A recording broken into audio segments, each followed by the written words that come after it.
oil cleaning utes that belong to the track. They're an amazing bit of kit.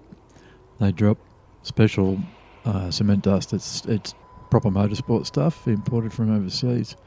And they have large brushes across the back of the ute that are adjustable for pressure, how hard they push down on the ground. A couple of laps with the brushes and then a quick blow with this massive blower and job's a good 'un.